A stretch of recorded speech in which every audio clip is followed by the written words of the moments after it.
Bonjour, est-ce que vous m'entendez? Faites-moi Bien, ouais.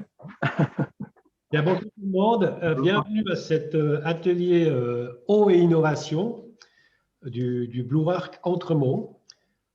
Cet atelier justement est destiné à revenir sur un des challenges qui avait été proposé en automne 2020, qui portait sur la gestion des eaux usées hors zone à bâtir. Donc on avait eu pour ce challenge 6 candidatures, 6 solutions alternatives proposées.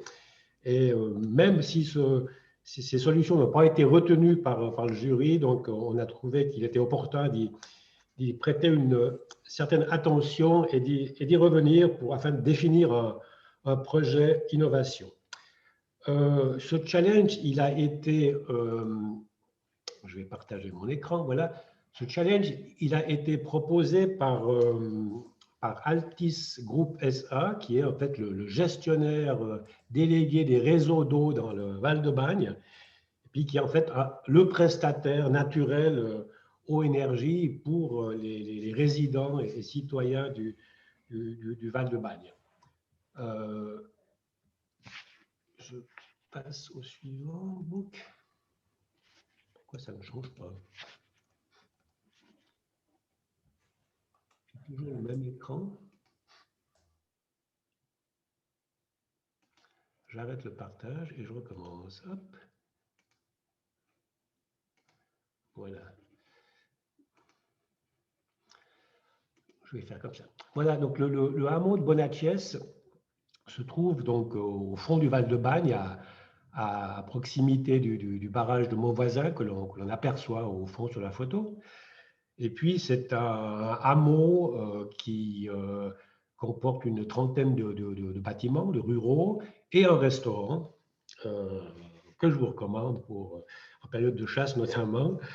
Et puis, ce hameau donc, est en dehors du secteur desservi par le réseau de collecte et de traitement communal qui traite ces eaux à la station d'épuration communale du Chable, au bas de la vallée. Voilà, donc c'est de ce cas-là que l'on va parler ce matin. Nous avons donc une dizaine d'intervenants qui vont présenter le contexte et puis présenter les solutions alternatives qui sont proposées.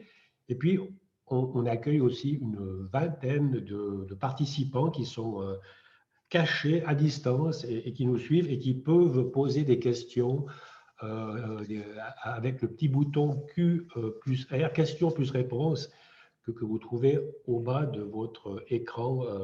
Ces questions, moi, je les relayerai, je tâcherai de les relayer lors de la discussion qui sera d'ailleurs animée par mon collègue au Blue Arc, Laurent Horvat.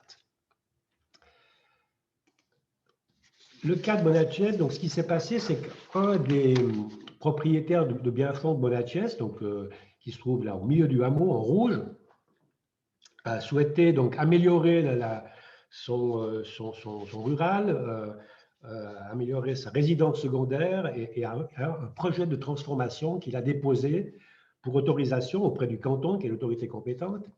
Et le canton lui a très rapidement signifié que ce projet doit être accompagné d'une mise en conformité de son système d'évacuation des eaux, du fait que la fosse septique qui est en place, ne répond plus aux exigences légales, elle ne correspond plus à l'état de la technique comme cela a été formulé. Ce qui veut dire que ce propriétaire doit s'équiper d'une mini-step ou doit se raccorder ou évacuer ses eaux vers une step communale ou collective à bonne distance de là. Hop. Ce que j'aimerais dire, c'est que donc ce propriétaire, qui est aussi un habitant de la vallée, est déjà raccordé à la steppe communale pour son bâtiment principal. Et puis, donc, son prestataire pour l'assainissement, c'est Altis Group SA. Et donc, c'est tout naturellement qu'il est venu vers nous pour nous dire, mais est-ce que vous ne voulez pas vous occuper de ça? parce que ça va me coûter bon beurre de faire ma mini-step. Ce serait peut-être intéressant d'y raccorder également d'autres Mayens intéressés. Donc voilà, c'est plutôt votre métier. Est-ce que vous voulez prendre les choses en main? Donc très naturellement, du fait que Bonachez est un hameau assez dense, avec une trentaine de Mayens, un restaurant, c'est fréquenté par les touristes. Donc on imaginait mal que l'assainissement des eaux ne soit pas traité de manière professionnelle. Donc notamment avec une qualité de service qui soit irréprochable, en termes d'odeur, par exemple, et d'hygiène en général. Et ce qu'il faut savoir, c'est que dans la vallée de Bagne, on a un système tarifaire qui est en trois parties. Donc, il y a une taxe administrative. Chaque logement, chaque usager paye une taxe administrative de 55 francs par année. Ensuite, il y a une taxe de souscription de service qui est d'après le nombre d'éviers, de lavabos, de WC, un nombre d'équipements raccordés. Donc, c'est une espèce de tempérage de l'eau qui est de 9 francs par LU, le LU étant l'unité de base. Un WC égale 1 LU, une douche égale 4 LU, donc c'est un équivalent en termes de débit souscrit. Et puis, il y a une taxe de consommation qui est au mètre cube d'eau potable consommée et qu'on va en principe retrouver comme eau à assainir. Alors pour un chalet, 6 personnes à Verbier, un chalet de vacances qui a un évier, un lave-vaisselle, un lave-linge, 3 lavabos, 3 douches, 3 WC, hein, pour 6 personnes, un bassin de buanderie, voilà, on aurait 32 LU, et puis la consommation annuelle serait, c'est un cas que j'ai trouvé, donc de 160 mètres cubes. Donc ce chalet va payer 471 francs par année de taxes pour ce service d'assainissement. Donc, comme les gens de ce chalet ne nous ont pas applaudi avec ce montant des taxes, pour eux, ce n'est pas trop bas. C'était même, il a fallu se battre pour le faire accepter. Donc, on peut partir du principe que 471 francs par année pour ces occupants de ce chalet, ben, c'est la valeur du service. Hein. Et puis, on sait très bien que si on veut offrir un service, ben, il faut que le prix que l'on propose pour ce service, ben, il soit supérieur au coût, hein, pour l'autofinancer, mais il faut aussi qu'il soit inférieur à la valeur de ce service, à la valeur que les usagers donnent à ce service. Sinon, il n'y a qu'une obligation légale qui peut permettre de développer le service. Donc, nous, comme on voulait éviter l'obligation légale, mais plutôt aller avec l'incitation, on a réfléchi sur quelle valeur ce service a. On voit maintenant que pour un petit appartement au Chable, qui est plus proche de l'équipement qu'on retrouve dans un rural à Bonachez, ben on est plutôt en dessous de 300 francs par année comme coût de ce service. Puis si on fait l'exercice pour un Mayen typique à Bonachez, avec un évier, un lavabo, une douche, un WC, 11 LU, puis une consommation relativement faible, hein, 20 mètres cubes par année du fait que l'utilisation elle est saisonnière, hein, quelques week-ends par année, eh ben, on aurait 170 francs par année d'encaissés avec ce même tarif-là. On voit très bien que ces 170 francs, ça ne correspond pas du tout au coût du service, hein, parce qu'on a un coût qui est bien plus élevé du fait qu'on a peu de Mayens qui sont raccordés à une mini-step, donc il y a un coût d'échelle qui est là. Donc, pour que le coût soit supporté, eh ben, on a voilà, la valeur que le service assainissement a dans la vallée, en zone construite. On est parti du principe qu'on pouvait doubler cette valeur dans des zones comme des Mayens. Hein. On peut comprendre qu'à Bonachez, l'assainissement des eaux a plus de valeur que dans le reste de la vallée parce que c'est une situation décentralisée, spécifique. Et puis, si on veut offrir un prix qui soit acceptable, qui correspond à la valeur que les gens lui donnent, et puis d'ailleurs, c'est ce prix que les usagers ont majoritairement accepté, ben, il nous faut compléter ce montage financier par une subvention communale importante qui est de l'ordre de 10 000 francs par bien-fond, par Mayen. Donc, si tous les Mayens de Bonachez se raccordent, ça fait une subvention communale de 300 000 francs. Donc, voilà un peu ce qui se passe. Donc, on a choisi de travailler à Bonachez sur un mode incitatif avec un prix qui correspond à la valeur du service et puis une subvention communale incitative qui n'est donnée que si les gens s'y raccordent de suite Donc, ça incitera les gens à adhérer rapidement au projet et pas attendre qu'on vienne les chercher que la police vienne les attraper pour se raccorder à la ministère. Donc voilà, pour Bonachez, il semblerait qu'on tient un modèle qui est acceptable, bien que pour l'instant, on n'a encore rien de signé, mais enfin, c'est ce modèle-là qui semble se profiler. Mais on se pose la question, hein, parce qu'il y a d'autres hameaux, il y en a un autre que l'on voit là sur l'illustration, Brocholet, qui est à 708 mètres 18 à vol d'oiseau. Je dis à vol d'oiseau parce que en mètre de conduite, on voit sur la figure là, avec le profil en long que c'est un peu plus compliqué que ça. Pour cet autre hameau, est-ce qu'on applique le même modèle? Est-ce que c'est quelque chose qui est réplicable en l'état pour la commune Val-de-Bagne et puis pour d'autres communes aussi, compte tenu du haut taux de subvention qui est proposé? Voilà, pour traiter toute cette problématique, je vous propose le programme que vous avez découvert et auquel vous avez bien sûr adhéré. Et je passe tout de suite la parole en premier lieu à Olivier Pittet du service d'environnement, ingénieur au service d'environnement du canton du Valais, pour nous parler des exigences légales et techniques. Voilà. Donc Olivier, je te laisse prendre la main. C'est mon collègue Pierre-Manche qui va faire l'introduction pour la partie législation. Voilà, on va partager notre écran.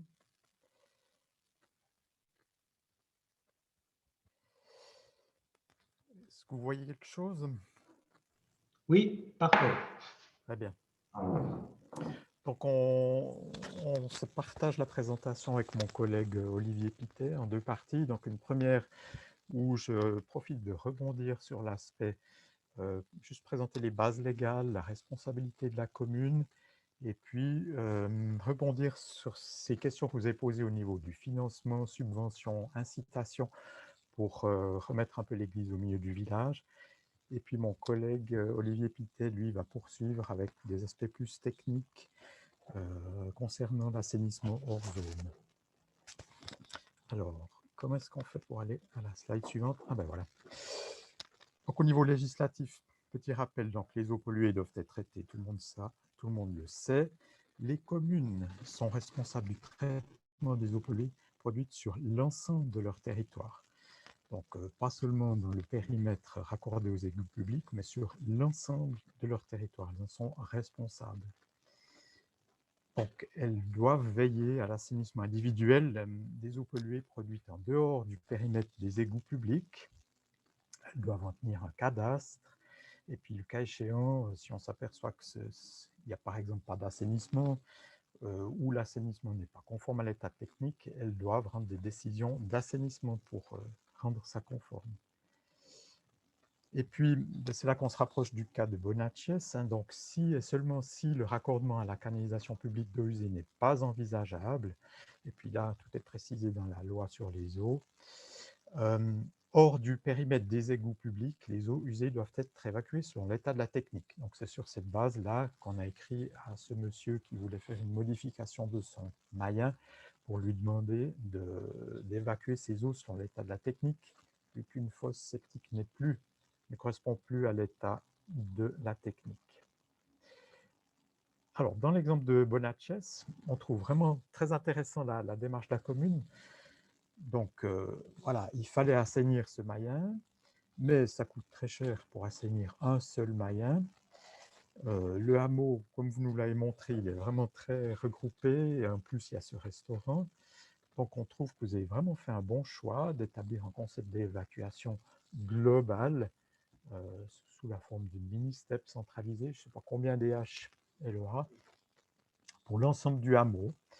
Et ça correspond bien à votre responsabilité communale selon l'article 22 de la loi cantonale sur les eaux et l'article 11 de la loi sur les eaux. Donc, cette mini-step que vous allez installer, ce n'est pas une mini-step privée, c'est une step communale. Et vous allez devoir, commune, tirer quelques tuyaux, je pense, dans les rues de ce hameau pour aller au droit des différents moyens, et ce réseau de canalisation, il va être public. Donc, ce qu'il faut voir, c'est, vous nous parliez de problématiques de comment inciter les gens à se raccorder une fois que vous aurez mis en place cette step et puis ce petit réseau local. Donc, il faut se rendre compte, c'est que la loi sur les eaux, elle est très claire là-dessus. Elle dit que dès que en fait, cette mini-step et ce bout de collecteur public seront construits, le hameau devient de facto inclus au périmètre des égouts publics. Il est hors zone, mais il est inclus au périmètre des égouts publics qui englobent bien les autres zones, hors zone à bâtir, dès qu'elles sont équipées d'égouts. Et puis, étant donné que les eaux polluées produites dans le périmètre des égouts publics doivent être déversées dans les égouts, en fait, les propriétaires des autres moyens doivent obligatoirement se raccorder. Il n'y a pas besoin de les inciter d'une manière ou d'une autre, c'est légal. Et la commune doit, le cas échéant, ordonner ce raccordement. C'est donc pas laissé au bon vouloir des propriétaires, ni ne doit faire l'objet d'une incitation, c'est bien une obligation légale. Et du reste, le règlement communal sur l'évacuation des eaux de la commune de Bagnes le précise bien à son article 9, alinéa 1. Donc, dès que la commune a mis en place un réseau public, j'ai l'obligation de m'y raccorder. Après, se pose le problème du financement. C'est là que c'est vraiment intéressant. Je vous remercie, M. Storelli, de poser cette question.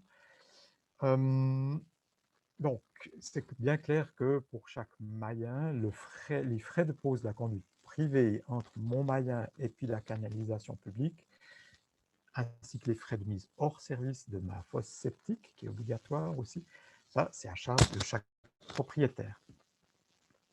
Mais ensuite, dès que l'habitation est raccordée à ce nouveau réseau, à cette petite step, ce qui doit s'acquitter, c'est totalement défini dans le règlement sur les eaux à évacuer de la commune de Bagnes, qui inclut aussi ce qui se passe à Bonatches, puisque Bonatches fait partie de la commune de Bagnes.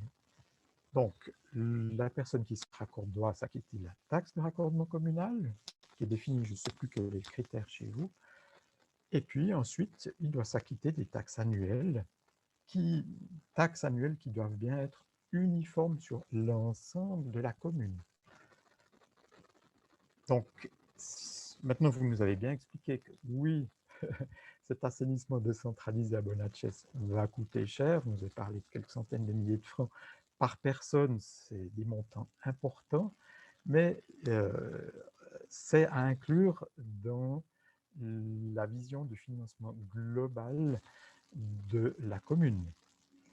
En fait, on n'est pas chez les Gaulois ici, ce n'est pas un système d'assainissement local du hameau qui doit être financé par des taxes prélevées localement, puis on va envoyer les Romains pour prélever les taxes. Non, la STEP et le petit réseau de canalisation publique font partie de l'ensemble du système communal qui doit être financé de manière globale par les taxes. Ça sous-entend que moi, si j'habite Verbier, quelque part, une petite partie de ma taxe va contribuer à combler les surcoûts pour ce financement de l'épuration à Bonatches ou bien au hameau qui est juste à côté. Voilà, ça c'était juste pour replacer le cadre. Et je pense qu'on peut en rediscuter aussi avec la commune, puisqu'il semble qu'on est tout à fait sur la même longueur d'onde. Je ne sais pas s'il y a des questions à ce stade de comment ça se passe pour les questions. Autrement, je passe la parole à mon collègue qui poursuit la présentation du canton. Ça vous va? Pour l'instant, je n'ai pas de questions, donc oui, très volontiers. Ok, voilà, je vous passe la parole.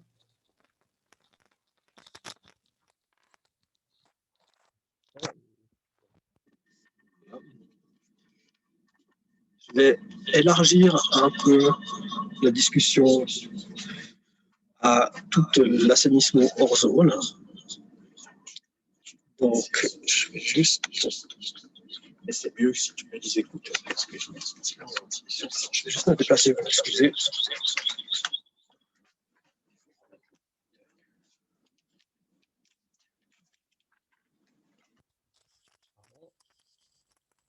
Voilà. Les principales références donc, pour l'assainissement hors zone au niveau des documents sont constitués des documents suivants, donc Eaux usées au milieu rural, édité par la VSA en 2017, qui aborde en fait toutes les alternatives de raccordement hors STEP. Il y a ensuite les instructions pratiques pour la protection des eaux souterraines. Celles-ci, qui ont été éditées par l'OFEV pour 2004, qui parlent quelles sont les installations qui sont admissibles dans quel secteur ou quelle zone de protection des eaux. Et un dernier document qui nous est fort utile s'appelle Construction rurale et protection de l'environnement, édité par l'OFEV et l'OFAC en 2012, et qui traite plus particulièrement des eaux usées domestiques dans l'agriculture.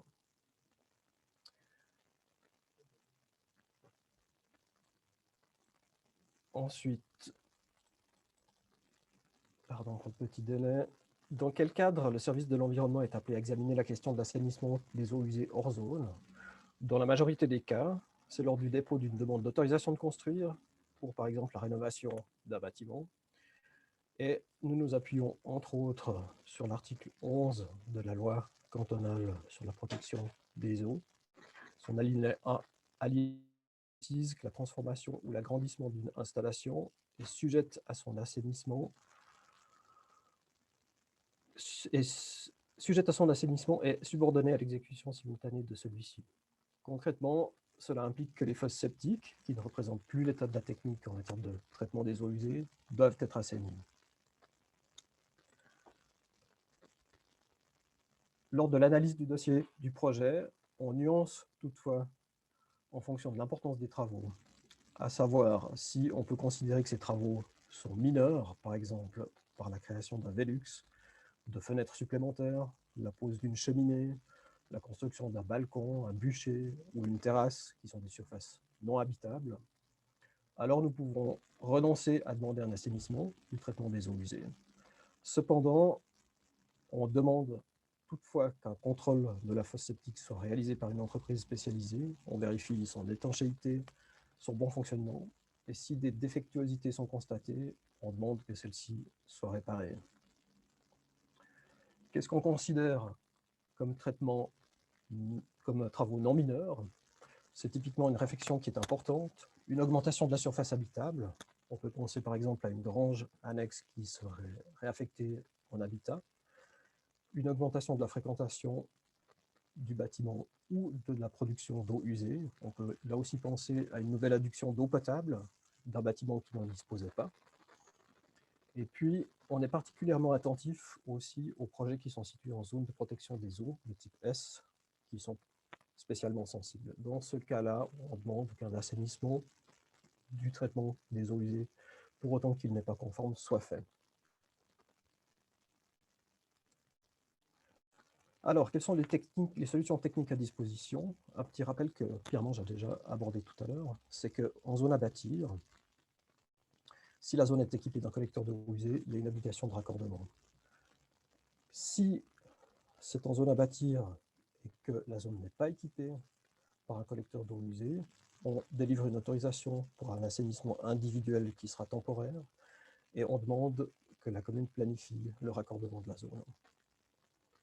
Si on est hors zone à bâtir, mais qu'un collecteur d'eau usée est à proximité on parle d'un ordre de grandeur de 200 mètres, alors il y a aussi l'obligation de raccordement. Maintenant, si on se trouve hors zone à bâtir, on va s'intéresser à la zone de protection des eaux. Les zones S sont les plus sensibles, comme je l'ai dit auparavant, et dans ce cas-là, la solution pour traiter et gérer les eaux usées, ce serait la pose d'un réservoir étanche sans trop-plein, avec évacuation régulière des eaux usées vers une steppe.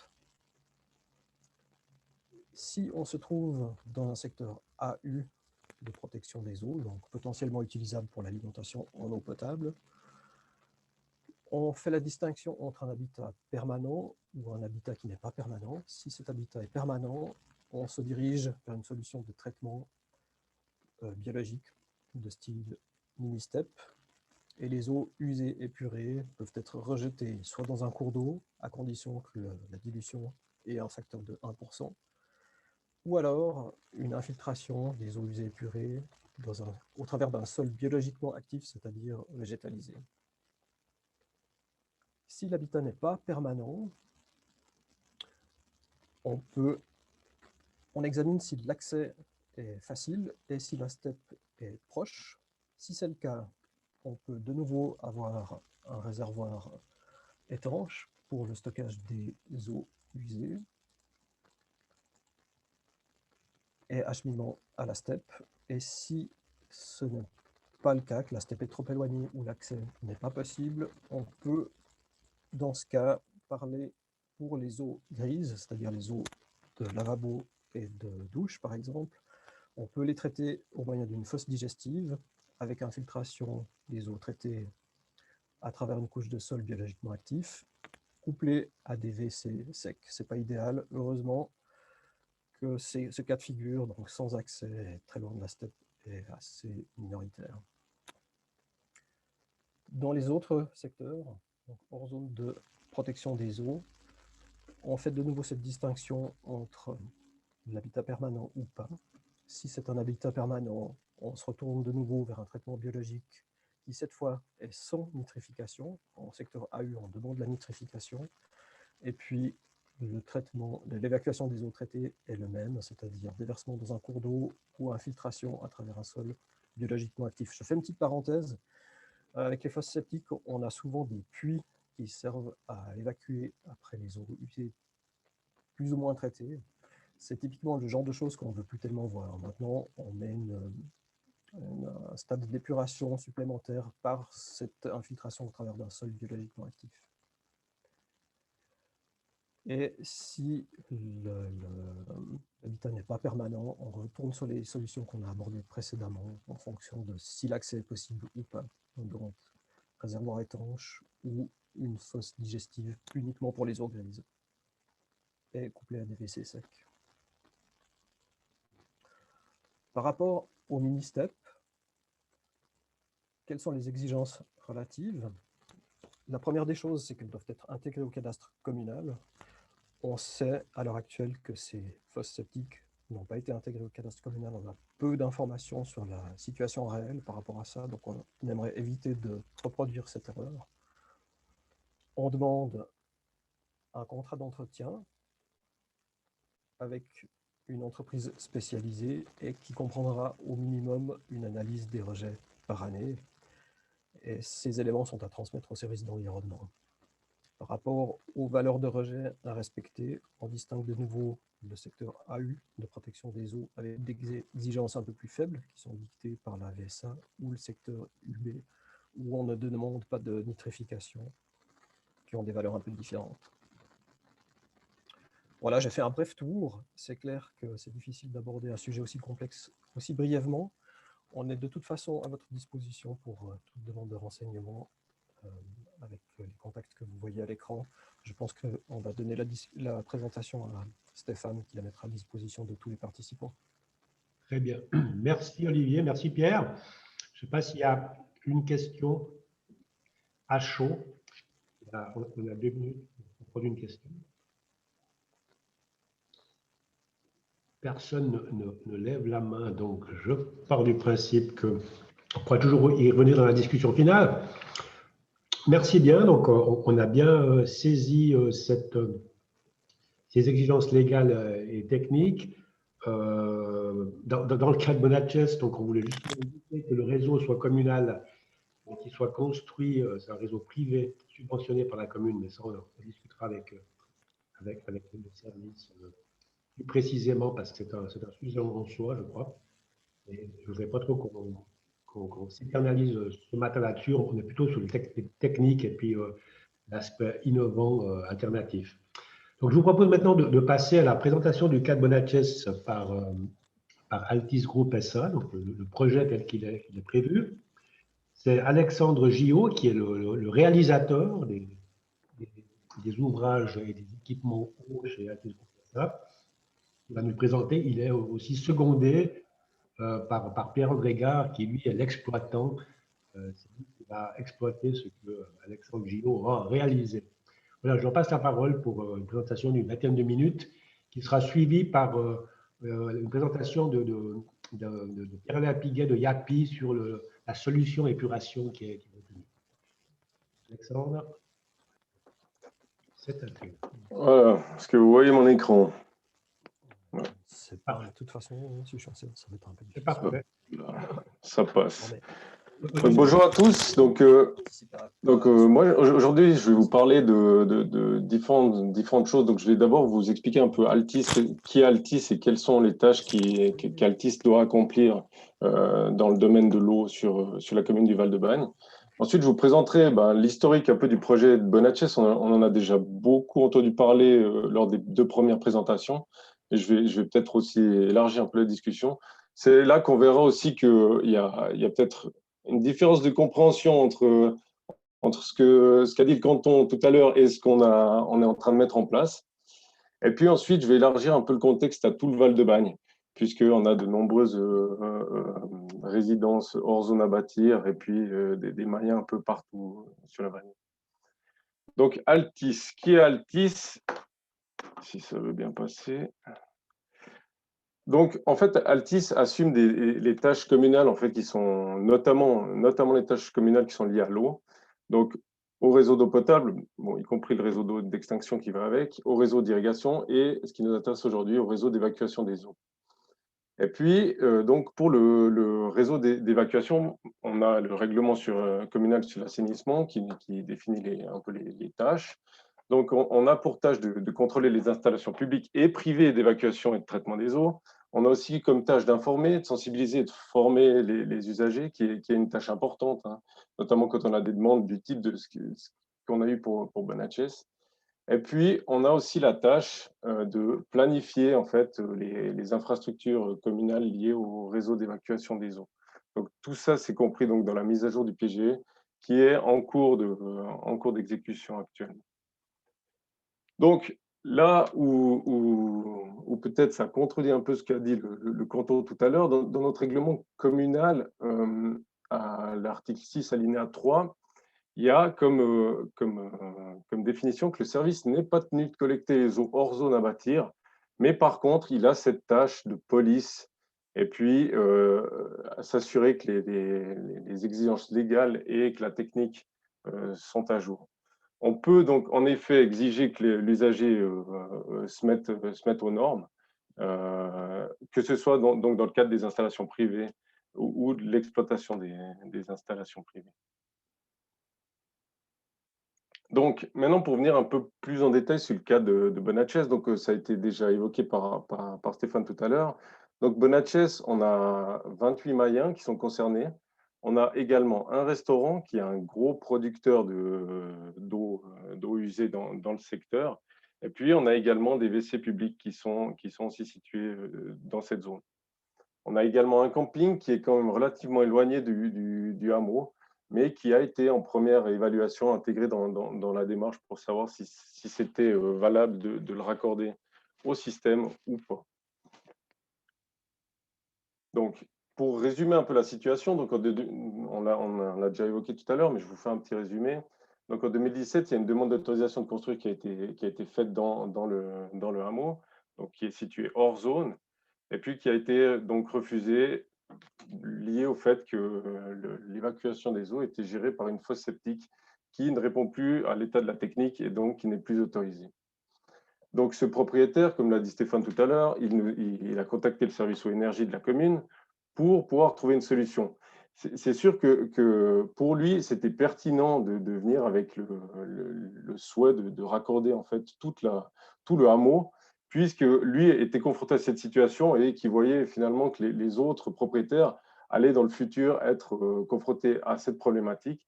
Et puis pour lui aussi, les frais liés à l'installation d'une mini-step individuelle pour lui étaient quand même considérables.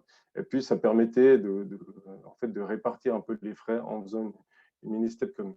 Donc, suite à sa démarche et à sa question, le service eau énergie à l'époque, qui était encore sous les services industriels de Bagne, a pris ça en main et a élaboré un projet en fait commun pour le hameau.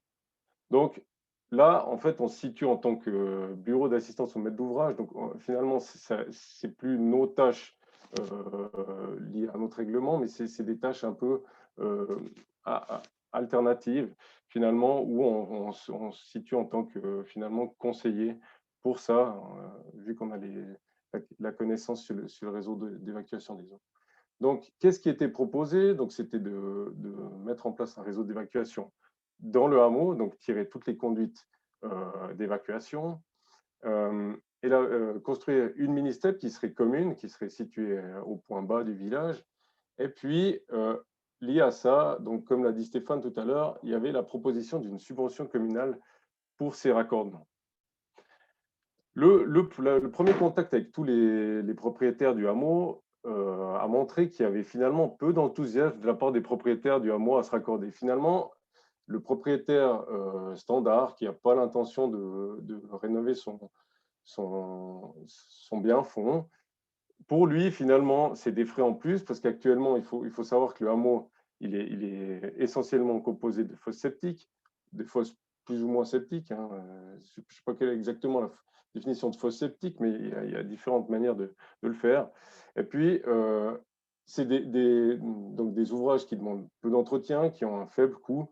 En fait, en parlant aux propriétaires, on s'est rendu compte que finalement, ils avaient peu ou pas du tout besoin de vider leur fosse septique. Donc, c'est vraiment des coûts supplémentaires qu'ils n'avaient pas aujourd'hui. Et lors de du premier round avec les propriétaires, on s'est rendu compte finalement que peu de propriétaires étaient vraiment enthousiastes, puis voulaient y aller, à part ceux qui avaient des projets, puis qui seraient confrontés au même problème que l'était le premier propriétaire. Donc voilà, donc après, donc, il y a un questionnaire qui leur a été fourni, savoir s'ils voulaient se raccorder tout de suite à 15 ans, je crois, et puis à terme, à durée indéterminée. Mais finalement, s'ils montraient un intérêt à se raccorder, ils devaient verser une taxe raccordement et ils bénéficiaient de la subvention communale pour pouvoir se raccorder plus tard. Lié à ça, peu d'enthousiasme de la part des propriétaires, il y a eu une deuxième ébauche qui a été faite et puis qui a été proposée à la commune. Donc, il y avait deux solutions qui étaient proposées. Finalement, c'est un peu, dans le premier cas, on est un peu dans le sens de ce que disait le canton tout à l'heure. Donc, obliger le raccordement, donc construire une infrastructure finalement communale où on oblige les propriétaires à venir se raccorder. Et puis la deuxième, c'était de dire, finalement, cette infrastructure, elle est privée, elle est autofinancée par les privés, mais en contrepartie, il y a une subvention communale qui peut venir se greffer là-dessus.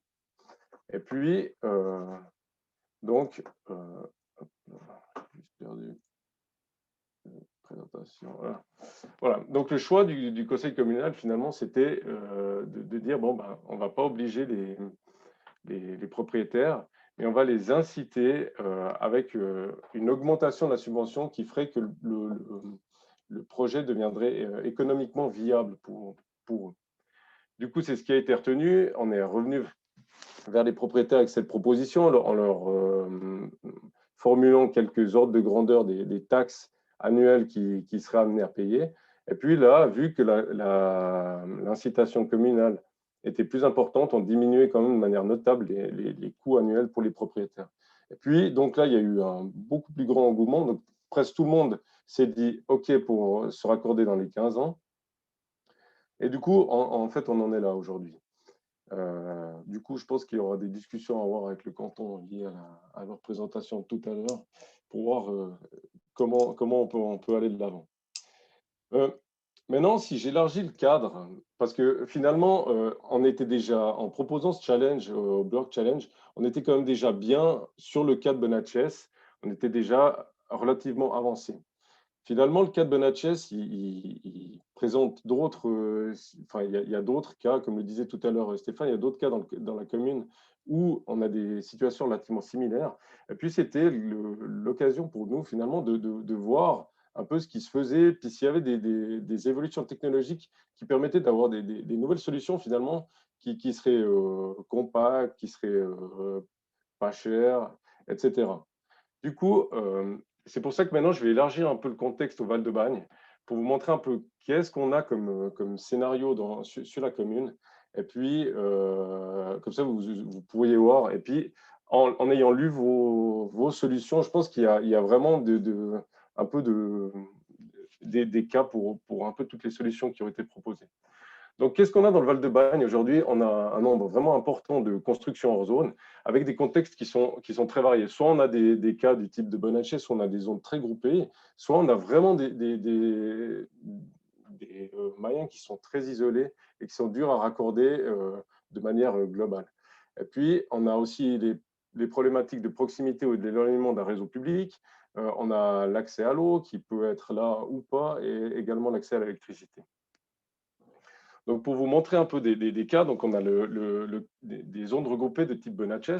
Alors, avec deux scénarios, là, j'ai mis deux exemples. Hein. Donc, sur la droite, vous voyez le cas du Brocholais que vous a montré tout à l'heure Stéphane, qui se situe à proximité de Bonachez. Et puis, on a un autre cas. Donc là, le cas du Brocholais, on n'a pas de réseau communal à proximité, vraiment comme à Bonachez. Et puis, on a d'autres cas. Donc, un exemple à gauche, qui est le plan pro, où là, on a un hameau très dense, mais finalement, le réseau communal n'est pas très loin. Du coup, on pourrait venir facilement se connecter là-dessus avec des frais qui seraient totalement diminués par rapport à une solution de type décentralisé. Ensuite, on a d'autres exemples. Donc, on a des habitations isolées. Typiquement, à gauche, là, vous avez les Mayens de Champsec. Ici, alors, il n'y a aucun réseau communal ou aucun réseau public qui passe à proximité. Et puis, on a vraiment des Mayens qui sont très, très éparses, où finalement, de venir, comme dans le cas de Bonachez, avec un réseau, le déploiement d'un réseau au niveau du Mayen devient compliqué et très coûteux du fait des linéaires de conduite à tirer. À droite, vous avez le cas des Mayens de Bruzon, où là, on a un réseau communal qui descend, vu qu'on a une zone à bâtir en dessus. Donc là, toute la zone est hors zone, mais elle est située en deux zones à bâtir. Du coup, elle bénéficie d'une proximité d'un réseau public.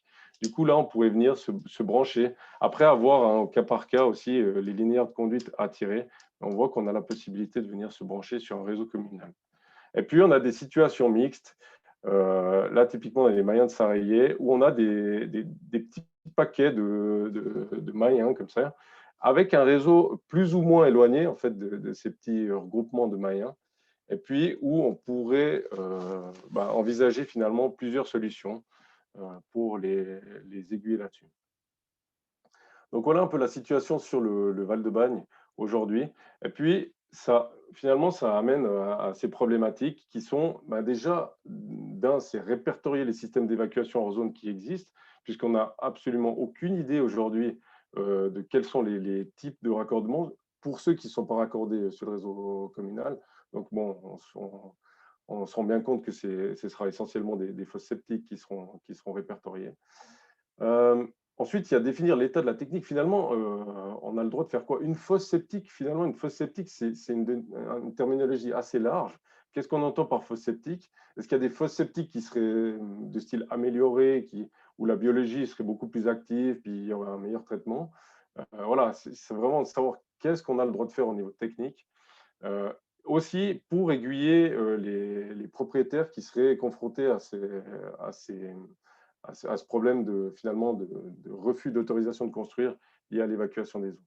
Et puis après, il y a définir aussi le financement supportable. Qu'est-ce qui est supportable pour un particulier ou un groupe de particuliers qui aimerait faire un système commun. Et puis après, on revient sur cette question, financer ou subventionner les infrastructures. Et puis, à terme, l'idée, c'est vraiment d'avoir une carte communale de l'évacuation hors zone en disant, ces moyens-là, ils ont des systèmes décentralisés, ces moyens-là, ils ont des systèmes centralisés mais individuels, ou alors ces moyens-là, ils seront à terme reliés au réseau communal.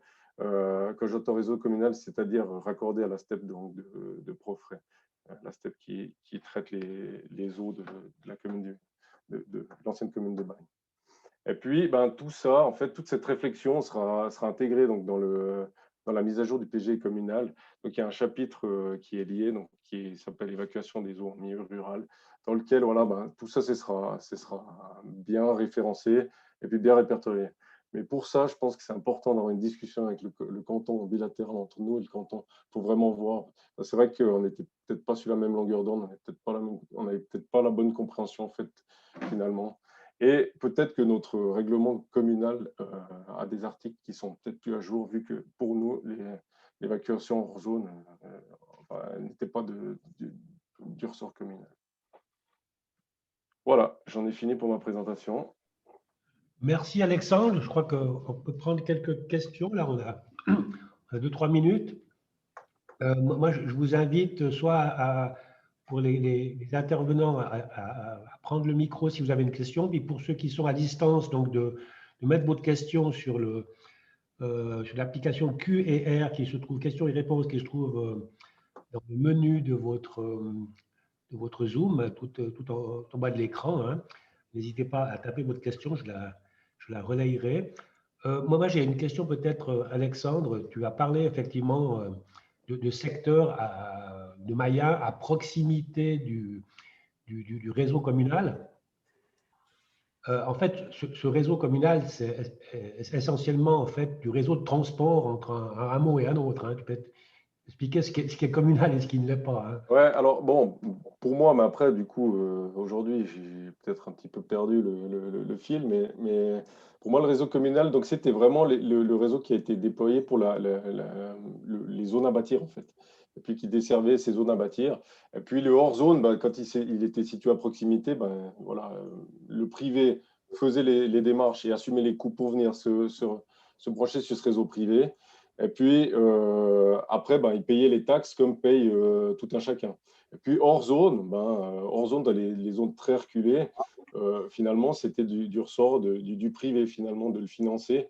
Peu importe combien ils sont, hein, qu'ils soient 1, 10, 15, c'était à eux à autofinancer ça. Et c'est pour ça aussi qu'on est venu avec cette solution du subventionnement. C'était pour rendre ça acceptable. Et puis préciser qu'on a des zones de Maya qui se trouvent entre des zones à bâtir et puis la steppe. Et puis du coup, c'est ça que ces zones de Maya se trouvent à proximité du réseau communal qui peut être. Exactement. Donc, c'est le cas un peu des Mayennes Bruison où là, le collecteur communal qui dessert la zone, il y a une zone au Mayennes Bruison qui est en zone à bâtir, est traversée en fait par ce collecteur communal.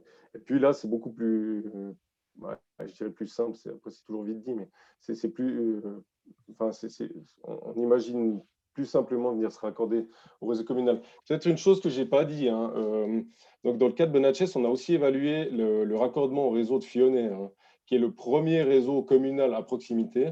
Et puis, le coût était beaucoup plus important que de déployer une fosse, enfin une mini-step dans le cadre du hameau.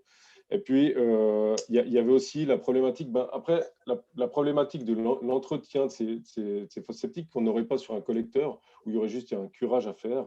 En fait, on avait un autre problème, c'est qu'on devait pomper les eaux pour remonter les eaux. Donc, il y avait de toute façon un entretien à faire.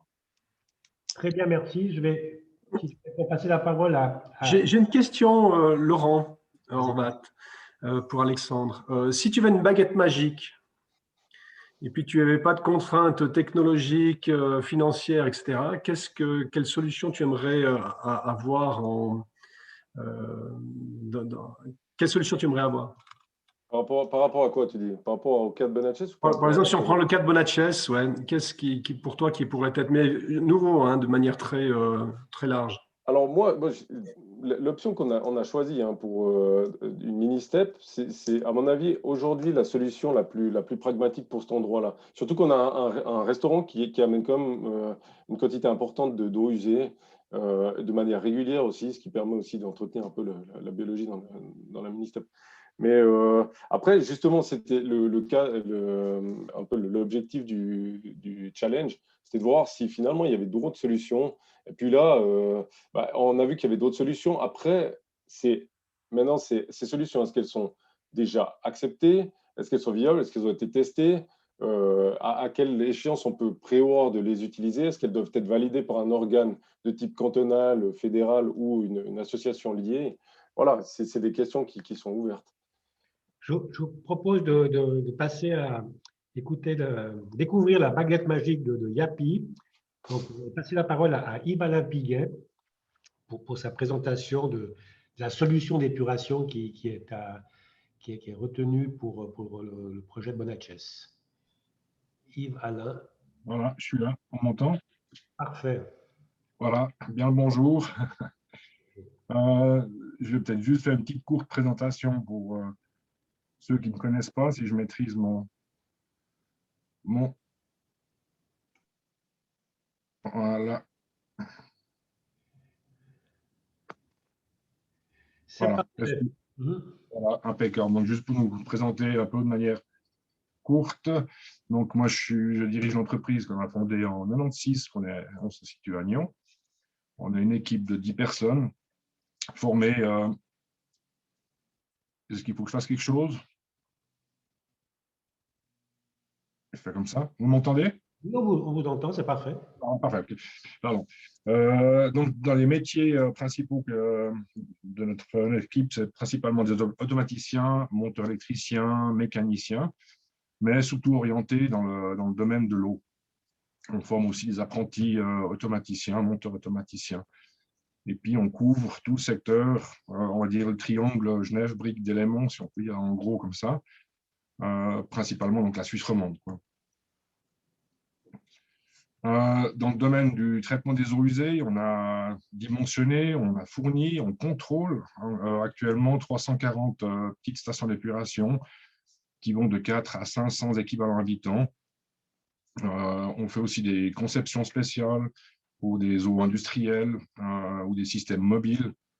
Et puis, on fait donc tout ce qui est analyse sur le terrain et puis dans notre propre laboratoire en interne. Alors, voilà pour le... Hop. Et puis, pour reprendre maintenant sous le sujet, ça, c'était juste la présentation. Voilà. Donc, pour revenir justement sur le traitement des eaux usées de petite taille, on va appeler ça, ou hors zone à bâtir, il y a beaucoup de problématiques, comme l'ont soulevé déjà M. Mange, M. Pitet. C'est vraiment un domaine qui n'est pas très facile si on l'englobe dans l'ensemble. Il y a déjà l'impact sur le milieu récepteur qui est très important, il faut tenir compte. Il y a tout ce qui est au niveau légal, on en a parlé déjà, ce n'est pas facile à trouver la bonne solution qui pousse, en fait, qui motive les gens à venir à épurer leurs eaux, en fait. Ensuite, il y a tout ce qui est dimensionnement, il faut que ce soit fait de manière correcte, il faut que ça fonctionne. On doit tenir compte des températures, aussi de l'effluent, en fonction de l'altitude. Il y a un aspect financier, ça c'est clair. Et puis, il y a aussi, ce que j'ai souvent constaté, le problème du coût de l'eau, finalement, où on se trouve en Suisse dans des secteurs où l'eau, elle est, à mon avis, des fois pas assez chère, parce qu'elle ne permet pas de financer, au fait, derrière, des collecteurs publics. Donc, les gens ne font pas attention à l'eau, consomment trop, ne sont pas attentifs à ça, et puis rechignent après à se raccorder malgré des offres, on va dire, intéressantes. Donc, dans le traitement des mini-steps, depuis les années 70, se posent des systèmes à bout activé. Il y a eu d'autres systèmes, les bactériens, on en retrouve plusieurs, mais on en revient à chaque fois un petit peu à ces bouts activés qui finalement sont un fonctionnement assez simple, restent dans un coût raisonnable et puis elles sont efficaces, ces installations. L'évolution qu'il y a eu par la suite, on est passé sur les bouts activés, mais sur un système à charge séquentielle qu'on appelle SBR. Il y a aussi l'évolution des matériaux, la consommation d'énergie qui a beaucoup diminué, une amélioration de la qualité des eaux traitées, et puis aussi une maîtrise des fluctuations des eaux usées, qui est souvent un peu un problème quand c'est des usages un peu saisonniers ou qui sont liés à la météo, où il y a beaucoup d'activités, tout d'un coup moins, etc. Donc, on arrive à évoluer dans le bon sens avec ces petites steps. Donc, déjà, dans l'évolution des matériaux, on voit maintenant l'arrivée avec les cuves en PE, ça fait déjà plus de 10 ans que ça existe, mais de plus en plus, elles ont vraiment un gain de poids qui est énorme, donc surtout au niveau des situations où c'est difficilement accessible. C'est des systèmes qui sont aussi très modulables. On peut en mettre plusieurs, l'une à côté de l'autre. On peut disposer de différentes manières. Et puis aussi la matière, le PE, qui est inerte, qui supporte mieux dans le temps les attaques des gaz par rapport au béton. Donc, ça reste relativement simple. Et puis, ces cuves, surtout, elles supportent une charge. Donc, c'est des cuves qui sont autoportantes. Il n'y a pas besoin de bétonner une dalle, il n'y a pas besoin de faire une structure encore pour les protéger. Donc là, on a l'exemple d'une steppe communale qu'on a posée l'année passée au Val-de-Rue. Si on prend le cas de Bonacchies, je ne vais pas revenir sur tout le déroulement. Ça fait depuis 2017, effectivement, qu'on est un peu sous le feu avec ces trucs. Et puis, on a essayé de trouver des solutions qui correspondent le mieux possible, qui sont financièrement accessibles, et puis aussi, surtout, qui soient fonctionnels. Si chacun fait dans son coin, je pense que ce n'est pas la meilleure solution. Il faut une certaine maîtrise des eaux usées, ça, c'est très important. Donc, il fallait, bon, le premier point, évidemment, la protection de l'environnement. Comme j'ai dit, la maîtrise des eaux. C'est plus facile de vérifier une grosse installation que d'aller contrôler si chacun entretient sa petite fosse septique ou steppe ou autre. Il faut que ce soit bon, économique, ça c'est sûr, mais surtout fiable dans le temps. On ne peut pas être tous les jours sur ces mini-steppes. Il faut vraiment que ce soit fiable, quoi. Alors justement, on s'est dit qu'est-ce qu'on fait pour Bonacchies? Il y a plusieurs solutions. Est-ce que chacun fait la sienne? Je pense que le coût serait bien supérieur que si on en fait une plus grande. Après, il y a eu une solution qui était présentée avec un système extensible où on s'est dit, OK, on fait pour 20, peut-être dans 10 ans, on en rajoute des cuves, on passe à 40, etc. Ou alors, on fait d'un coup l'installation et tout le monde se raccorde. Ça, maintenant, c'est encore un peu un choix qui doit se faire. Et puis, je pense que la meilleure solution restera l'installation où on vient d'une pièce. Je pense qu'au niveau génie civil, il y a beaucoup d'économies à faire. Au niveau des volumes aussi, on gagne un tout petit peu en volume par rapport à une installation qui est extensible. Voilà, j'ai en gros un peu terminé mon speech. Je ne sais pas si vous avez des questions, j'en réponds volontiers, s'il y en a.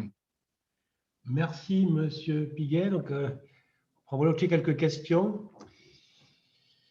soit en tapant sur Q et R, questions et réponses pour ceux qui nous suivent, soit pour les panélistes, les participants en prenant le micro.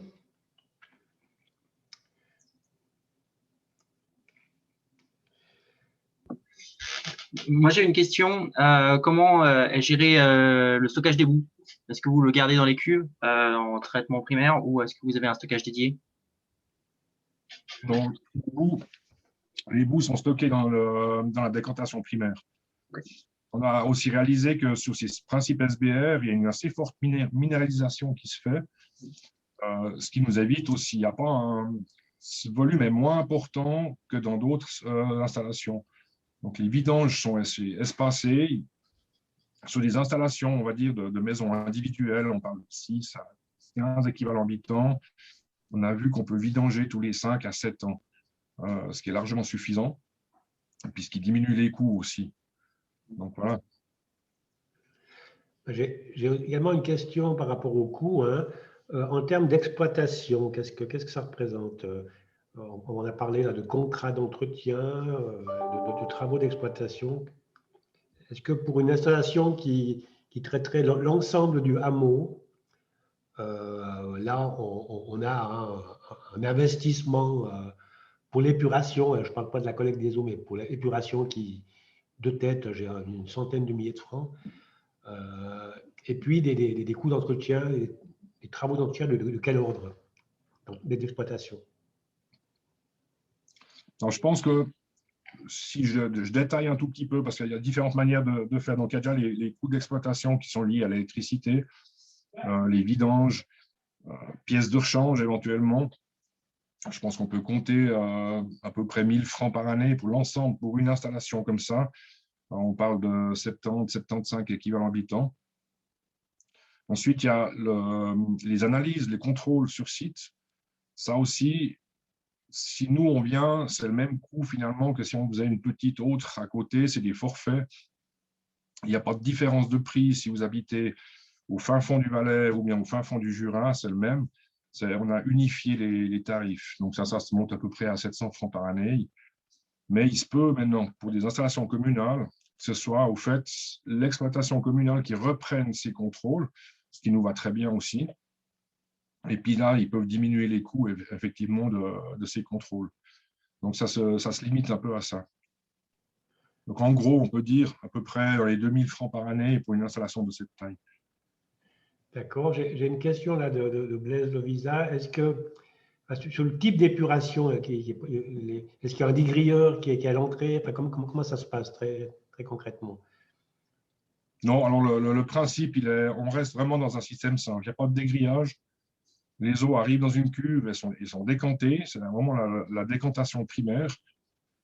Là, on va retenir toutes les matières en suspension, enfin le maximum de matières en suspension, et qui vont se minéraliser là-dedans.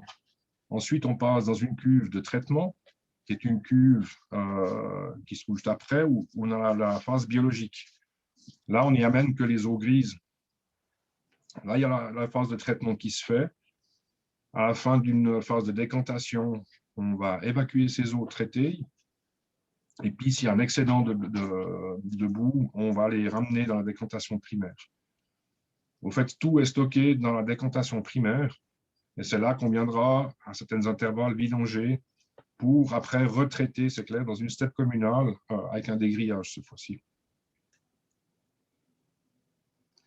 Merci. Y a-t-il d'autres questions? Oui, moi j'ai une question par rapport aux fluctuations. Merci Yves pour cette présentation. Donc, je voulais te demander ce que tu avais prévu dans ce cas comme mesure pour répondre à ces fluctuations énormes qu'on peut y avoir entre déjà les fluctuations saisonnières et les fluctuations journalières, entre un week-end où il fait beau, il y a beaucoup de monde au restaurant, et peut-être le lendemain il fait mauvais temps et puis presque plus personne. Alors, on a développé un système justement de détection de la charge, si on peut dire comme ça. On a fait ça dans le cadre d'une étude sur le traitement des eaux de cave vinicole, où on a aussi des énormes fluctuations qui arrivent. Et puis, on a développé un module au fait, où on va mesurer le niveau de la décantation primaire. Et l'installation sait que si après 3 charges, ce niveau n'a pas remonté, qu'on est en sous-charge, au fait.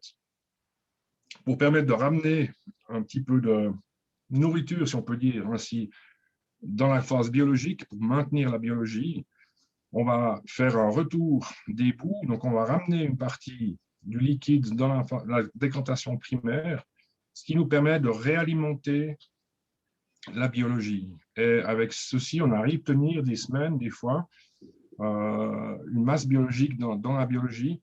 C'est clair qu'elle va diminuer un tout petit peu, mais elle sera là, elle sera présente. Et dès que de nouveau du liquide arrive, là, ça reprend automatiquement, elle revient. Donc, on a appliqué au fait ce système qu'on a développé pour des eaux de cave dans les cabanes de montagne, où aussi il y a beaucoup de fluctuations. Donc, on va mesurer le niveau de la décantation primaire pour voir à quel point on en est. Donc, l'installation suit, au fait. Ok, j'ai encore une question qui arrive, que je découvre avec vous. Petite question de principe. Les cuves sont-elles garanties étanches à vie? Évite-t-on la mise en place de contrôle du souterrain, genre piézomètre, avec ces éléments isolés, puisqu'on concentre en un point ces eaux usées? Alors, garantie à vie pas, elles sont d'usine garantie, les cuves en PE sont garanties 30 ans. Je pense que si l'usine garantit déjà 30 ans, je ne vois pas le souci. On a eu un cas de système de cuve qui a percé, mais on s'en a aperçu très rapidement, heureusement, mais c'était surtout lié par rapport aux travaux de génie civil qui n'ont pas été faits dans les règles, où finalement les eaux souterraines ont emmené du sable qui entourait ces cuves, puis ont créé une poche vide sous la cuve.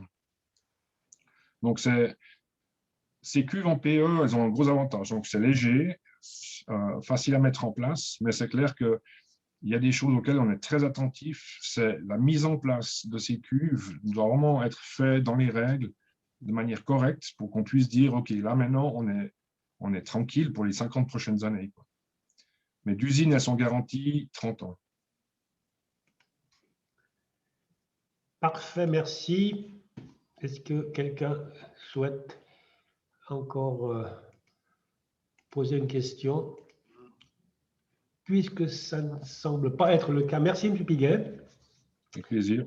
Je propose maintenant d'entrer dans la deuxième phase, après avoir un peu planté ce décor, hein, dans la phase innovation. Alexandre Guillot l'a dit tout à l'heure, on a plusieurs cas de figure hein, en Valais, en Suisse, dans le monde et dans la vallée de Bagne. On a plusieurs cas de figure et puis il y a différentes technologies adaptées à chacun de ces cas de figure. Hein. Il y a des cas où il n'y a pas d'eau, il y a des cas où il y a comme une cabane de montagne, il y a des cas où il y a une densité de ruraux et d'autres, etc. Donc, pour ces différents cas de figure, je pense qu'il y a Altis Group SA souhaite offrir des prestations, offrir ce service à chacun. Donc, il faut une technologie à disposition, des technologies à disposition pour pouvoir répondre à ces différents cas de figure. Et puis, c'est un petit peu l'objectif de ces solutions innovantes qu'on va maintenant découvrir pour certains ou bien redécouvrir pour d'autres. Et je vous propose de commencer par deux solutions innovantes qui ont été nominées. Ça veut dire en gros qu'elles répondaient en termes de critères d'innovation du jury un peu plus que les autres. On avait eu, hein, pour la petite histoire, 42 dossiers qui sont rentrés et puis il y a eu 5 lauréats et puis une quinzaine de nominés. Donc, c'est un pré-tri en fait qui a été fait parce qu'ils répondaient bien aux critères du jury. Donc, parmi ces deux solutions innovantes nominées, on va peut-être commencer par celle de Jean-Marc Rogivu, solution MS hors zone de NV Terra. Donc, je vais passer la parole à Jean-Marc. Je vais demander peut-être de se présenter et puis de présenter sa solution. Voilà, bon, je prends le micro. Bonjour à tous. Je vais peut-être chercher la présentation.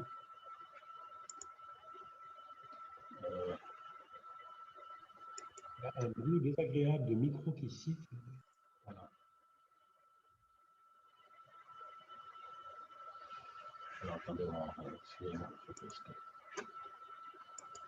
Il y a un bruit désagréable de micro qui sifflote. Voilà. Est-ce que vous m'entendez? Oui, il y a ce bruit désagréable de micro qui sifflote. Je ne sais pas si tu peux jouer quelque chose. Moi, il n'y a rien autour de moi. Je ne sais pas si vous m'entendez maintenant. Oui, bon, on y va comme ça. D'accord, ok. Alors, tout d'abord, je me présente. Je suis Jean-Marc Rogivu. Je suis le vice-président de la société NV Terra et accessoirement aussi président des entreprises Buller à Monté. Et je vais vous présenter cette solution qu'on a déposée avec la société Redelec à Ried, notre solution pour une administration d'épuration des eaux usées qu'on appelle la NV-SEMI. Tout d'abord, les sociétés, donc NV Terra, c'est une entreprise qui a été créée en 2010. En fait, c'est une spin-off de notre entreprise de BEM qui a développé et mis au point un concept de traitement des eaux, d'électrochimie fait par l'ingénieur électrochimiste Jean-Marie Fresnel, et on propose maintenant des solutions plug and play prêtes à l'emploi dans le traitement des eaux. Nos techniques sont basées principalement sur la physico-chimie, en particulier l'électrochimie et la biologie. Redelec, c'est une société qui est bien connue en Valais, qui est une spin-off de l'école polytechnique fédérale de Zurich. Redelec développe et commercialise une nouvelle technologie permettant la transformation de redox. Et cette technologie est aussi utilisée maintenant dans le domaine du traitement des eaux, aussi sur des principes électrochimiques. On a une vision commune, c'est justement de fournir des solutions technologiques innovantes et adaptées pour des niches de marché dans le traitement de l'eau, pour des petites et moyennes installations, en utilisant justement l'électrochimie, qui est une solution assez écologique en fait. Alors, dans le cadre du projet qu'on avait soumis au Bonachies, nous proposons d'adapter une installation qu'on appelle la NVSANI, destinée à traiter les eaux usées polluées provenant des ménages et de l'agriculture. Et dans ce processus, on a en fait 3 étapes qu'on avait réfléchi et étudiées. L'étape numéro 1, qui est le pré-traitement, avec l'utilisation du Ferilec, je vais vous en parler tout à l'heure, éventuellement d'une cellule Redelec pour traiter les micropolluants. Et l'étape numéro 2, qui est la NVSANI proprement dite, c'est là qu'on a le traitement biologique. Et la dernière étape, qui est le traitement des eaux, des boues liquides dans un système de compostage.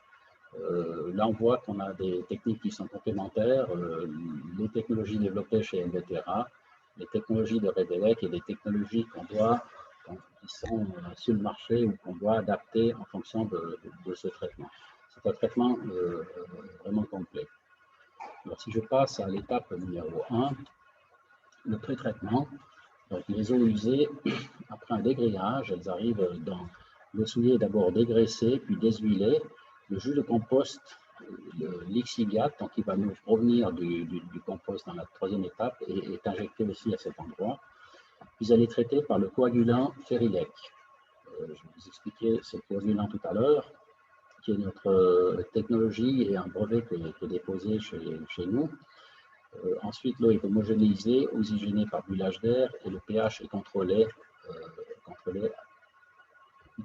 Ensuite, l'eau arrive dans un bac de décantation où on peut envoyer les boues vers le bac des boues liquides.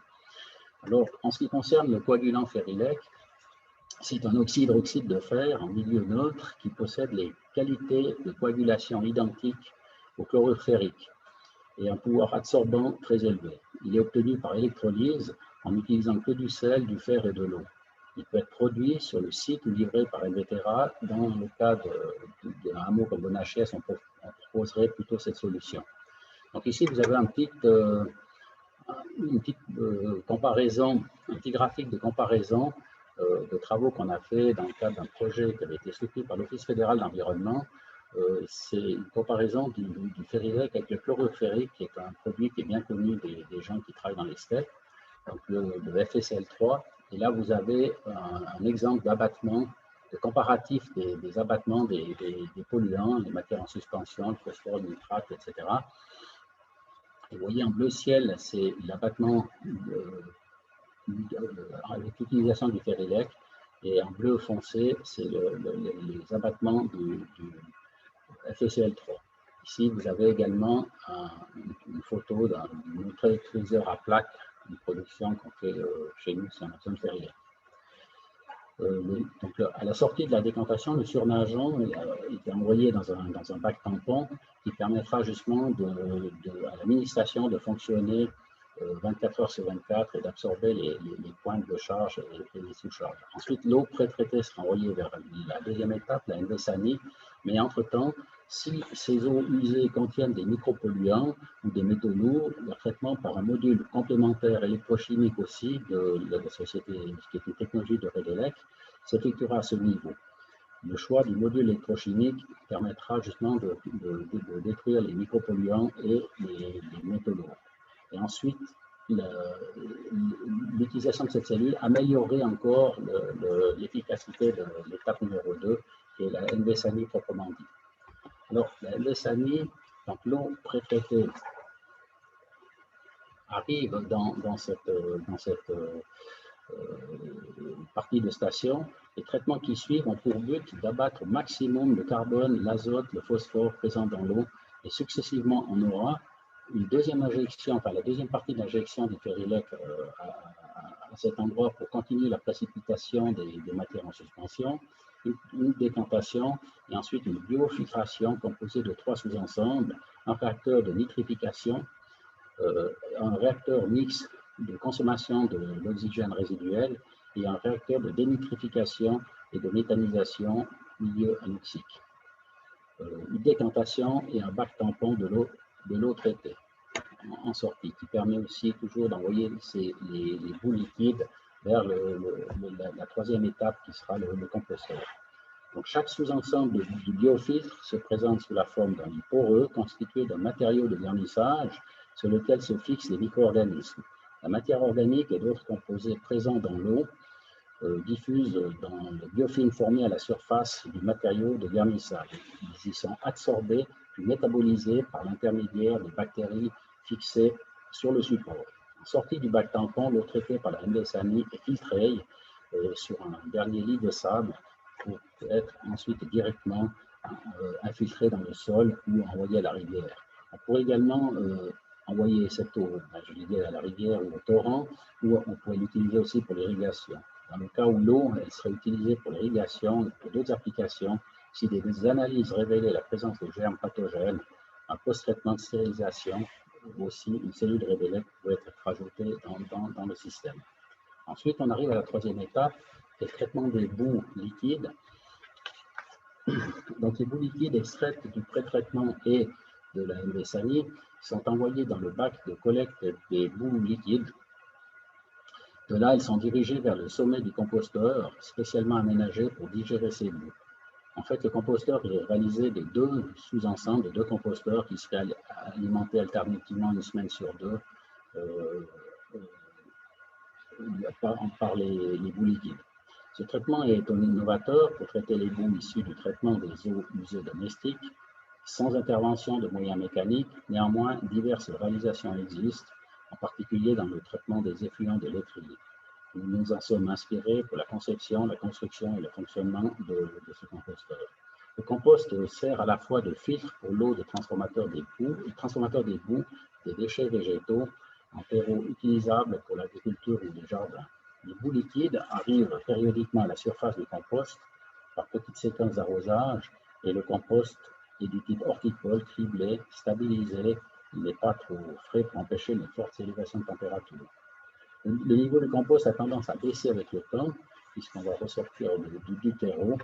Donc, l'idée, c'est aussi, pour compenser cette baisse de niveau de compost, on reconstituerait la couche supérieure par l'apport de nouveaux substrats végétaux composés de déchets végétaux, grossièrement broyés et mélangés. C'est l'idée de cette partie-là. Donc, comme on a vu qu'il y avait aussi un restaurant, on pense qu'il n'y a pas seulement des déchets qui pourraient justement servir pour alimenter ce compost. Ensuite, dans sa partie basse, donc, le composteur repose sur un lit de sable et de gravier et le jus de compostage recueilli dans une réserve un tampon situé sous le lit de gravier. Ce jus qu'on appelle le lixiviate, en fait, est renvoyé en tête de station pour le pré-traitement pour qu'il n'y ait pas d'influence sur la valeur du pH corrigé dans les eaux qui ont été traitées.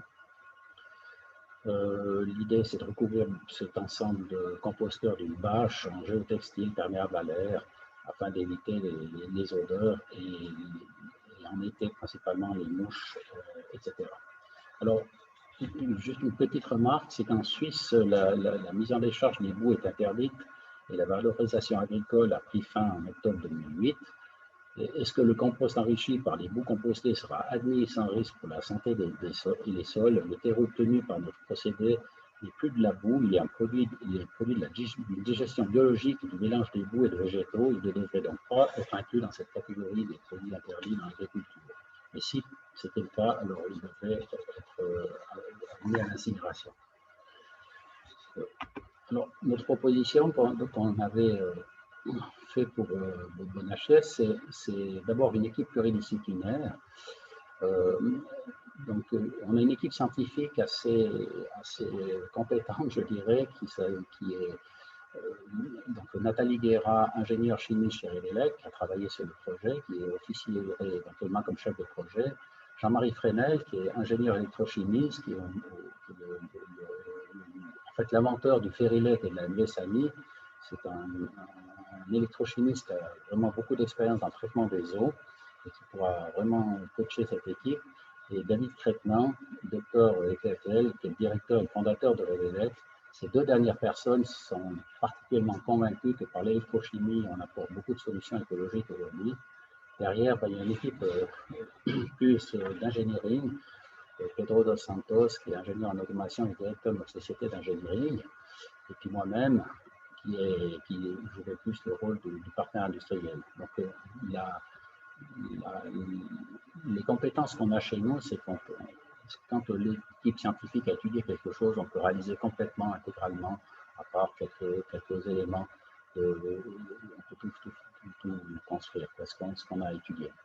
Notre proposition était de construire un pilote à l'échelle réduite pour traiter 2 mètres cubes par jour, par exemple, qui correspondrait à 14 équivalents habitants. Ce qu'il faut savoir, c'est que toutes ces techniques dont on parle, elles existent individuellement, mais elles n'ont jamais fonctionné ensemble pour une telle utilisation. Alors, je terminerai juste en menant peut-être deux aspects de nos deux sociétés qui sont quand même des startups et des spin-offs, enfin maintenant un peu plus avancés pour Edelec.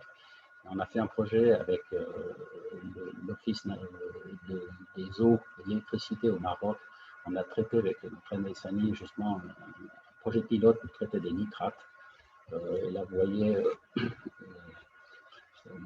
une ingénieure chimiste qui a utilisé cette unité pendant 3 mois avec un système bien sûr de télégestion. Vous pouvez faire les réglages depuis la Suisse. C'est aussi cette idée de télégestion installée sur l'unité comme on proposait à BNHS. Et la société Edelec qui vend maintenant régulièrement des installations industrielles.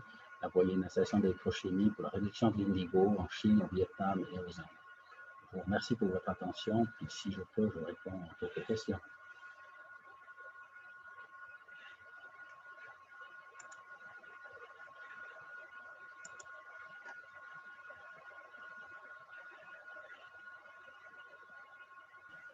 Merci Jean-Marc. Est-ce qu'il y a des questions à chaud?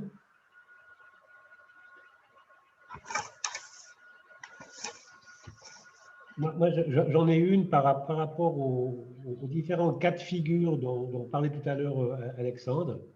Est-ce que cette technologie, vous la voyez mieux adaptée à certains cas de figure qu'à d'autres? Pour essayer de cerner la limite d'utilisation de ce genre d'installation. Je m'excuse, je n'ai pas très bien compris votre question, si elle m'était adressée. Oui, on a vu tout à l'heure qu'il y avait différents cas de figure. Hein.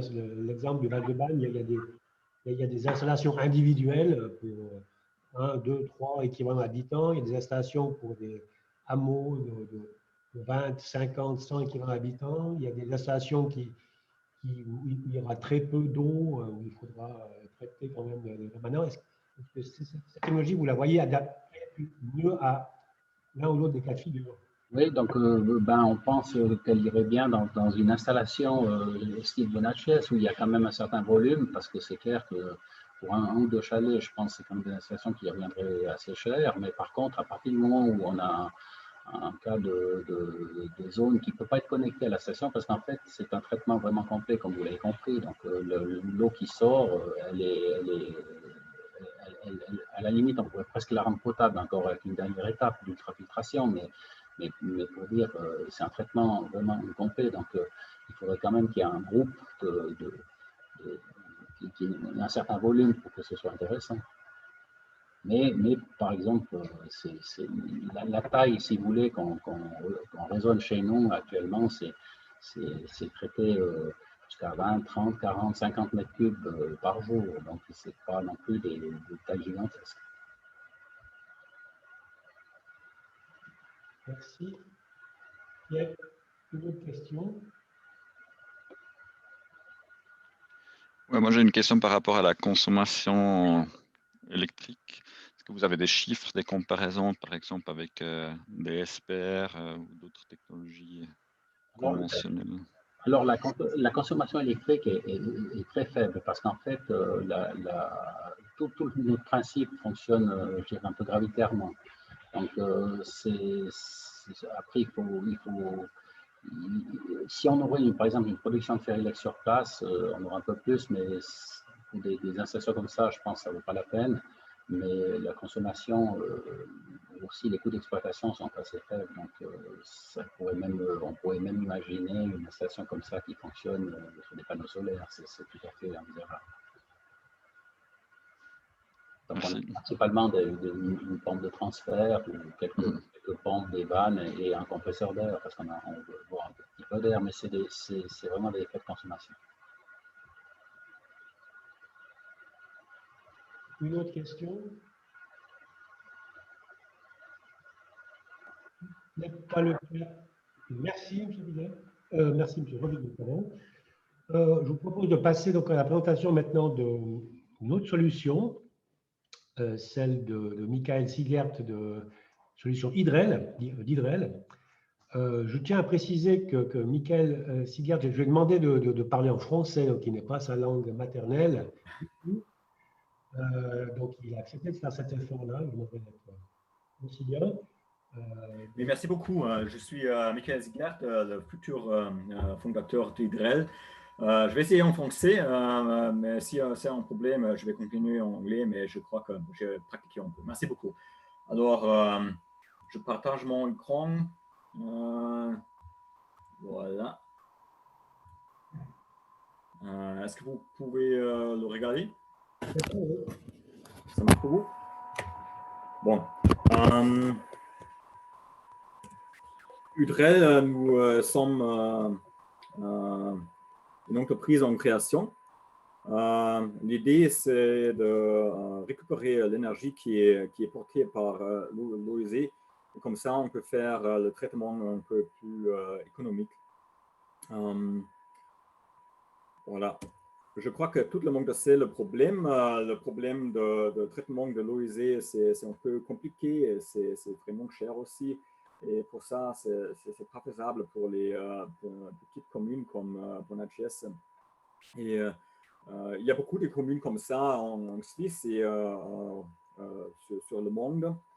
Et ce que je propose, c'est de faire le traitement un peu moins cher par exploiter l'énergie qui est portée par l'eau usée.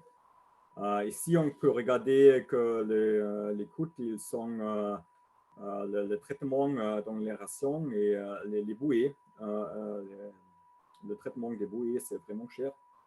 Et pour les petites communes, comment solver ce problème? Le problème est qu'il n'y a pas une idée pour les petites communes comment traiter l'eau usée est plus efficace. Et en plus, le traitement, c'est vraiment saisonnal. Par exemple, à Bonacciesse, le traitement, c'est normalement pendant l'été. Et normalement, le traitement de l'eau usée pour Altis, c'est pendant l'hiver. Et la solution pour nous, c'est faire le traitement de l'eau usée profitable. Comment ça marche aujourd'hui? On a un petit chalet ou comme ça, où on a une fosse septique. L'eau usée, c'est collecté dans la fosse septique. Et si le fosse septique est complet, on a un camion septique qui transporte l'eau usée de fosse septique vers la steppe. Et à la steppe, c'est traité. En fait, c'est une très belle chaîne de valeur. Et la solution d'Hydrel serait de couper cette chaîne de valeur dans le traitement à la fosse septique. L'idée, c'est de faire le traitement commun. On collecte l'eau usée dans un bassin, dans un réservoir. Et l'eau usée, c'est traité en manière de bioélectrique. L'idée serait de traiter 8 mètres cubiques par jour pour plus ou moins 50 habitants. On peut gagner en mètres cubiques de gaz. Ce sont 10 kWh. Ça suffit pour échauffer 100 litres de l'eau par heure. Et le système, on peut bien sûr acheter ce système et on peut aussi louer ce système parce que c'est modulaire. Par exemple, ici, la steppe au Chable, nous sommes stationnés au Chable et accepte notre proposition, on peut installer un pilote qui est modulaire et pendant l'été, on n'a pas besoin de beaucoup de segments. On peut loyer un segment à la commune de Bonacciesse, par exemple. Mais en fait, on peut aussi installer cette solution pendant l'hiver et l'été. Et après, il y a un peu de consommation d'énergie. On peut solver ce problème, par exemple, avec solaire pendant les jours.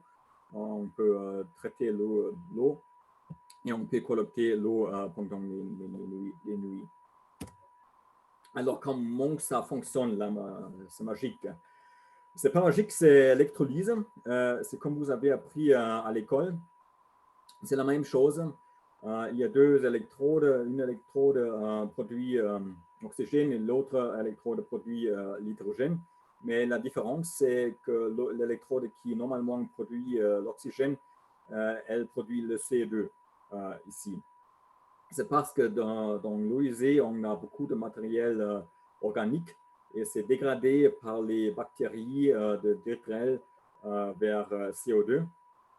L'énergie est capturée et avec cette énergie, on produit de CO2, désolé, pas CO2, hydrogène.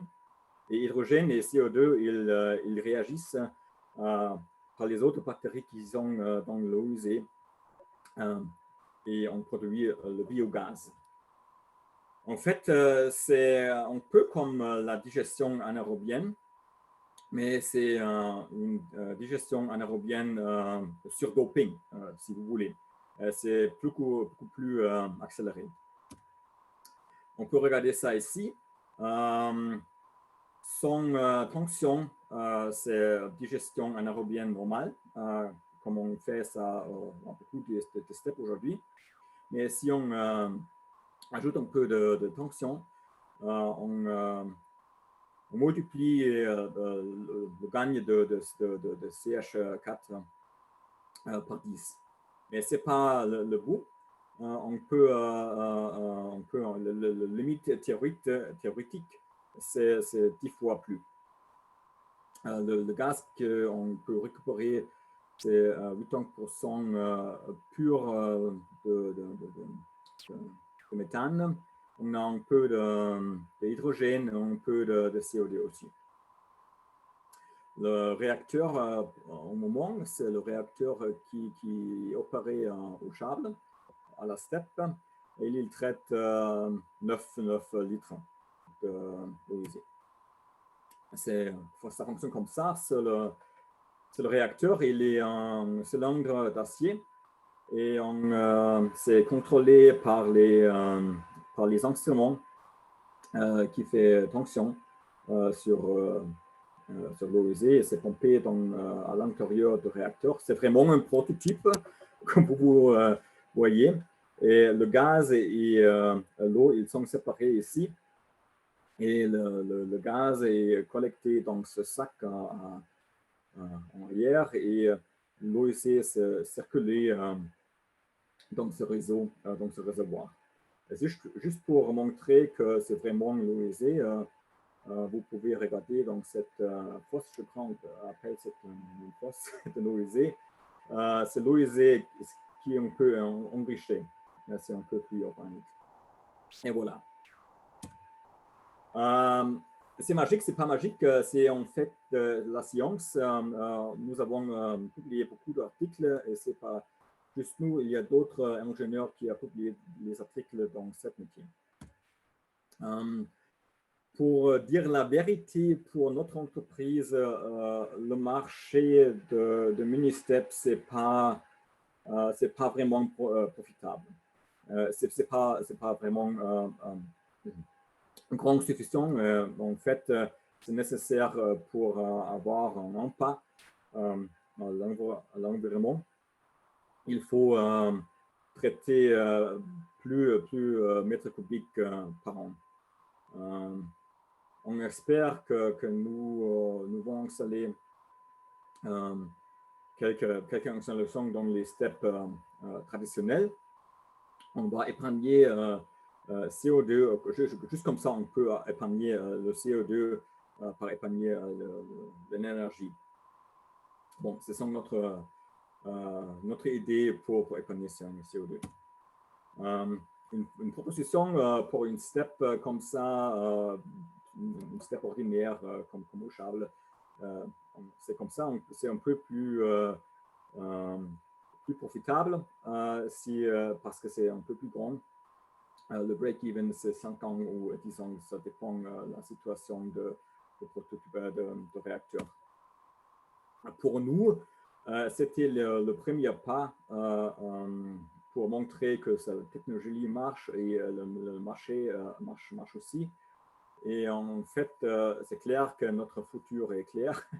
Et on planifiait d'installer 25 systèmes par 2025. Nous sommes une entreprise de valeur. Notre valeur sont bien sûr les valeurs environnementales. On va réduire l'empreinte environnementale. Et bien sûr, c'est pour notre pour l'useur. C'est profitable aussi, et ça sont notre valeur. Bon, on ne peut pas faire ça seulement. Nous sommes une petite équipe qui travaille sur la technologie et sur le marché. Et avec ça, je vais finir. Je prends des questions. J'espère que vous avez compris quelque chose. Désolé pour mon français, c'est ma première présentation. Et si vous avez des questions, vous pouvez me contacter sur ce numéro. Merci beaucoup. Thank you very much, Michael. Merci. Est-ce qu'il y a des questions? Oui, Laurent, j'aurais une question parce qu'il y a pas mal de monde qui est dans cette conférence. Est-ce que vous recherchez aussi des compétences ou bien des technologies ou bien de savoir-faire parmi toutes ces personnes qui sont présentes? Je suis en train de rechercher, oui. Par exemple, il y a par exemple Redelec, on travaille un peu ensemble avec Redelec. Oui. Il y a des compétences, par exemple, on peut avoir des synergies. C'était votre question? Oui, exactement. Mais il y a, comme il y a une grande quantité de personnes qui sont là avec nous aujourd'hui. Oui. Est-ce qu'il y aurait quelque chose qui pourrait vous aider dans ce projet-là et dans vos démarches? Est-ce qu'il y aurait des compétences que vous recherchez, que vous n'avez pas, ou bien que vous aurez intérêt à collaborer avec quelqu'un ou avec une autre commune, ou je ne sais pas? Oui, exactement. Nous avons besoin pour aider dans le métier de technologie. Par exemple, c'est nécessaire de grandir. Je suis un microbiologiste, pas un mec. Et ici, il y a des compétences de mécanique. Nous avons besoin de ça, c'est ça. Et nous cherchons aussi des compétences financières pour notre entreprise. C'est également très important pour nous. Oui. Je vais peut-être préciser aussi qu'il y a une idée de projet qui est en train de discuter pour mettre une pile à combustible à intégrer au système pour valoriser le biogaz.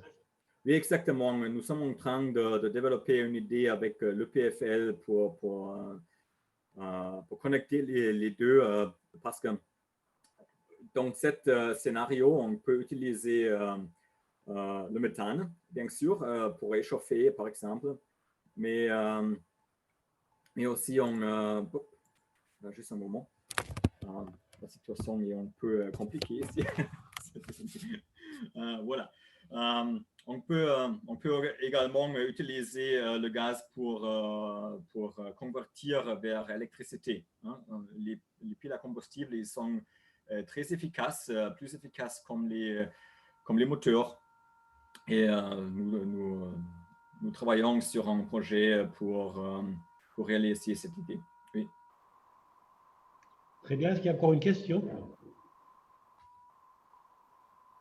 On voit derrière Michael qu'il y a un bagnard. Donc, je précise que Michael s'est installé maintenant, depuis quelques mois, sur le site du bloc Entremont pour développer son processus. Hein, et il est installé sur le site de la STEP du Val de Bagne, STEP de Profray.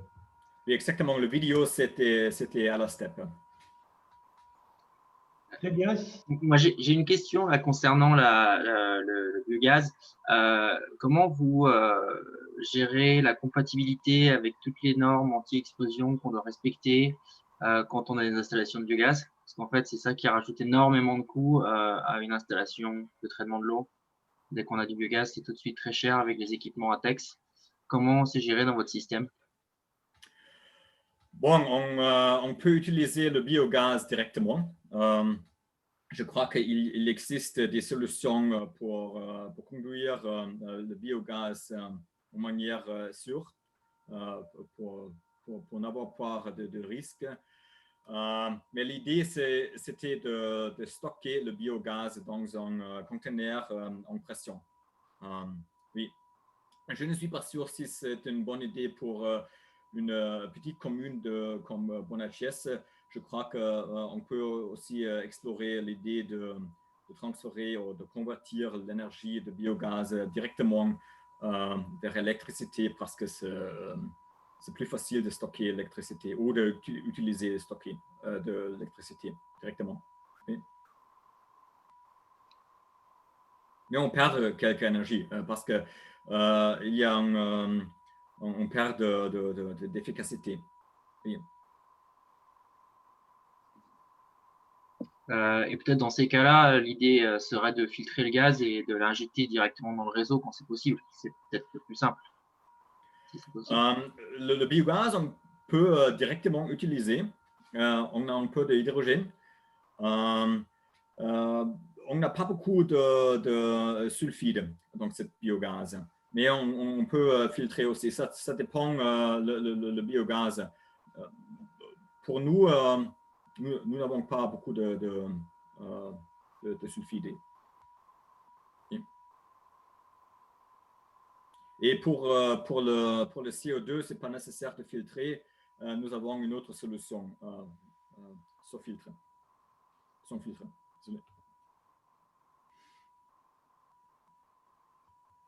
Très bien.